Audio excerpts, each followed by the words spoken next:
এখন না, বেশ কিছুদিন ধরে আমার আইডিতে রিপোর্ট করা হচ্ছে আইডি ক্লোন করে।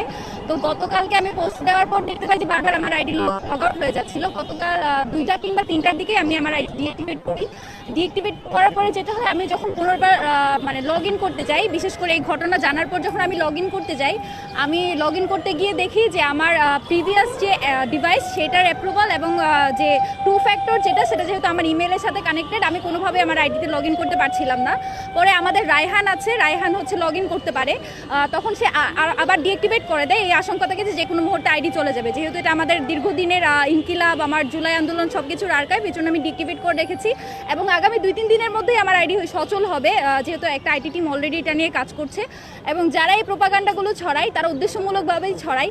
সত্য মিথ্যা জানার তাদের প্রয়োজন পড়ে না, তাদের প্রয়োজন যে কোনো একটা মিথ্যা সমাজে এস্টাবলিশ করা, যাতে হচ্ছে যে কোনো উপায়ে যে কোনো মাধ্যমে শহীদ উসমান হাদির যে বিচার সেটাকে ভিন্ন খাতে প্রবাহিত করা যায় এবং তার যারা সহযোদ্ধা আছে তাদেরকে বিতর্কিত করে যারাই উসমান হাদি হত্যার বিচারের জন্য দাবি জানাবে তাদেরকে যাতে ইররিলেভেন্ট করা যায়। আমি তাদেরকে বলবো, আপনারা দয়া করে আরেকটু পড়াশোনা করে আরেকটু স্কিলফুল হয়ে তারপরে এই প্রোপাগান্ডাগুলো ছড়াবেন। কারণ পৃথিবীতে কোথাও কোনো বলদও মানে নিজের ফেসবুক অ্যাকাউন্টে কোনো খুনের হত্যার বিচার দাবি মানে পরিকল্পনা করে না।